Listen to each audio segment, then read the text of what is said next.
We have different ways of knife. Just here. And then attack this side. Push this in. Then we do this funnel. The arm is more straight like a funnel. I'm just defending. I push the outside for the time to make the angle.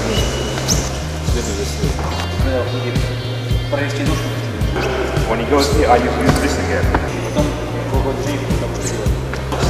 I try to cut.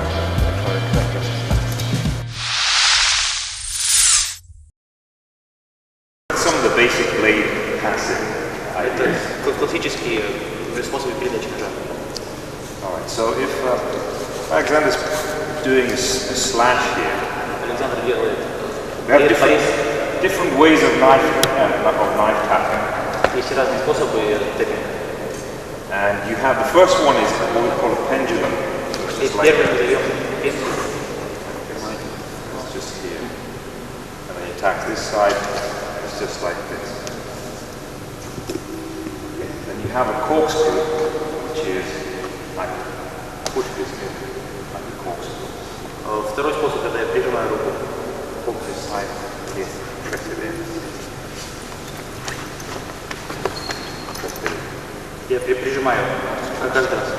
Corkscrew, you know, like a corkscrew. Yeah, how you take the Штопор. of a wine bottle, you know? Штопор. Like a corkscrew. So your hand is making a corkscrew motion.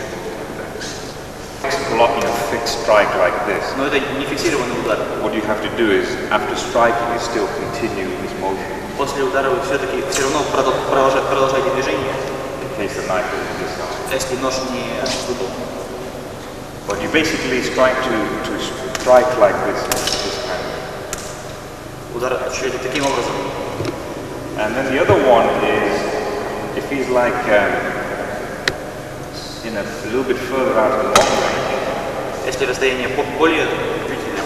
Then we do this funnel tapping, so the arm is a little bit straighter. Мы делаем более прямой технику. The arm is more straight, like a funnel. Рука более прямая. So these are the four basic types of tapping. 4 классических вида тэппинга. So you have the pendulum, which is the knife is not being pushed back.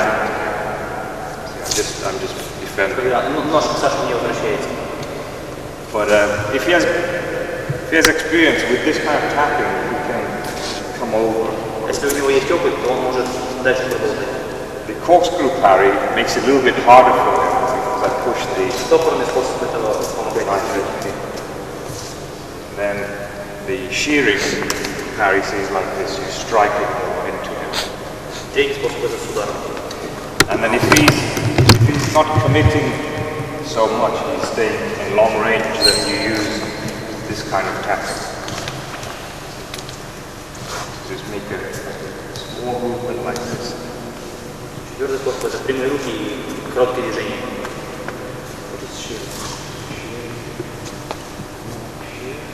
So when you strike, Ваша рука за. from the outside, this is on the inside, like this. Это внутри.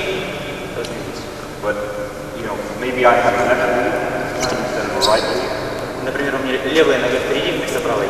So then, you know, this might take too long. Это может быть слишком длинным движением. So I just use this. Поэтому я делаю таким. It comes from here. So still using the back of the hand.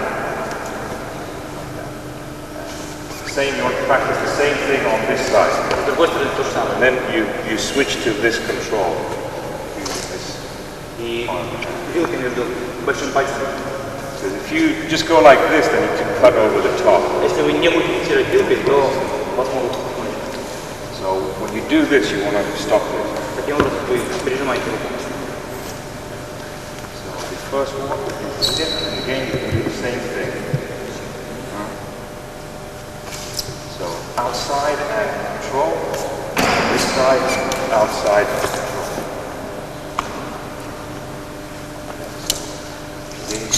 This is like if someone's striking really tight. Если вас ударяют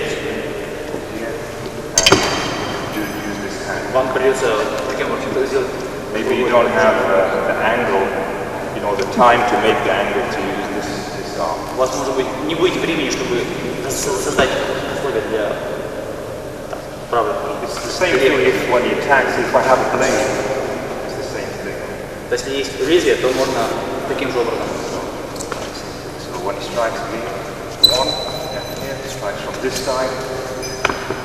Be careful that you don't do this, you know, into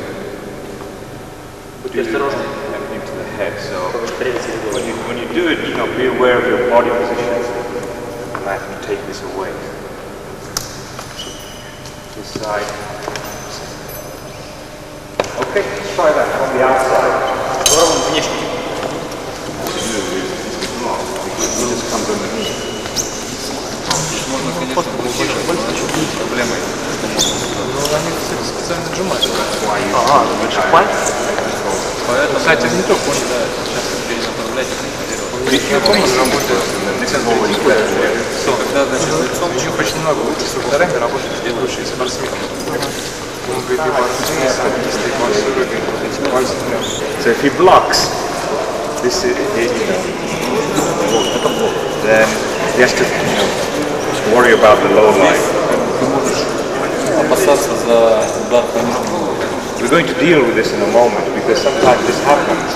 Иногда это случается, но потом It's a natural reflexive response.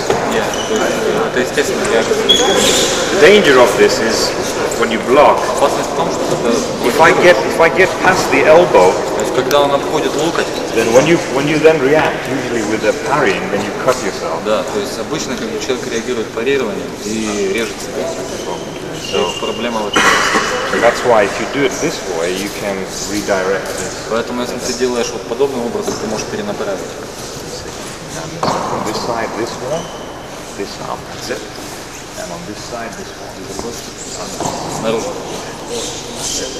So again, outside, Следуй за собой. and this way, outside.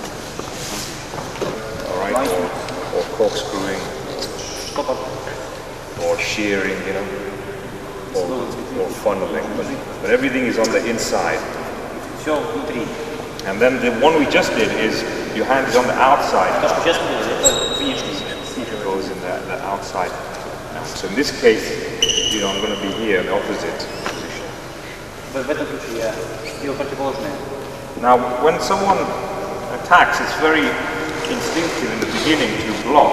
Когда вас атакуют, то ваше инстинктивное желание поставить блок. And the danger with the block, if it's a fixed block, Опасность такого блока, что он фиксирован, is if he gets under the elbow, то, что под локтем. then when you try to pass the knife, you know, you can't. It's very difficult. Когда вы хотите провести нож, вы с ним не получите. So what you do is what we call elbow hinge tapping. То, что мы сейчас делаем, это локтевой тип. So when he goes low, I hinge at the elbow. Вот руку вниз спускаем. Then the opening for him is over the shoulder now. He can just cut me over Но the high теперь side. моя шея. So when he goes low, I do this. He can cut here. So what I have to do when he goes here, I use this again. Когда он снова идет на шею, я делаю круговое So движение. it's one arm tapping. Тейпинг одной рукой. Here, he goes here. That's I control. The same if he thrusts, Если он Slap. тыкает, and I go and then sticking, basically sticking with one arm. одной рукой и все. So again, it's like, here the quickest response is this. If I stay here, if this is like a fixed block again, then I'll be cut. Наиболее быстрое движение это не фиксировать здесь внизу руку, So I have to use this. потому что и следующее движение будет круговое. So what we're going to do is elbow hinge, and then use this tapping that we just been training just now. Сначала делаем локтевой типинг, потом круговое движение, которое только что делали. So the attack, if I'm feeding Alexandra, Если я с ножом, you thrust and he blocks. Then you try to slash to the stomach. затем стараемся порезать живот, Then I try to cut over the shoulder. затем плечо стараемся. So the attack is 1, 2, 3. 1, 2, 3. Thrust. cross, slash, slash. Сначала укол, порез, укол. Just to feel this. That's it.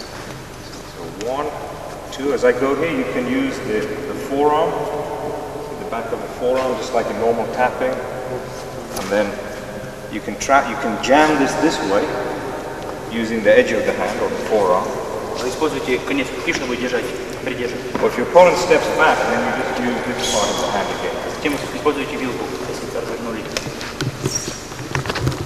Block. So your partner tries to cut the stomach. Затем режем живот. So you hinging down the elbow. And then he tries to cut over the top, and you have to pass this. And the same on the other side. He blocks. I try to cut. But okay, so it's 1, 2, 3. Here.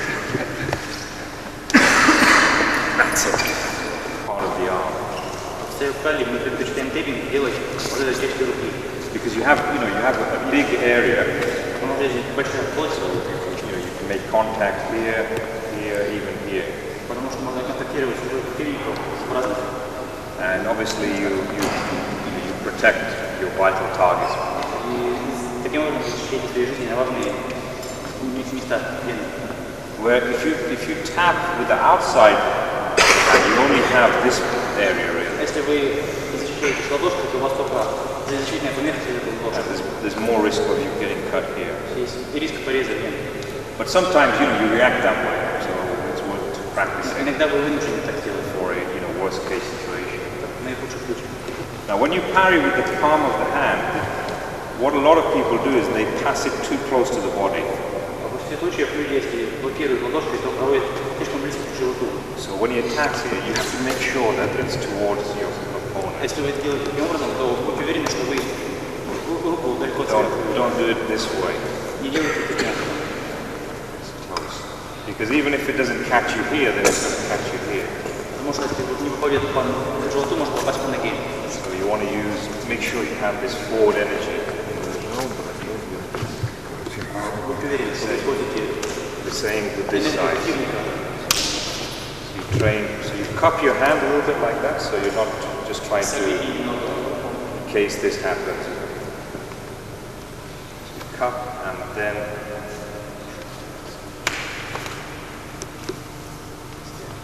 the important detail is you push this towards your opponent and don't pass it like this. Важный момент, то, что вы прижимаете руку противника к нему самому.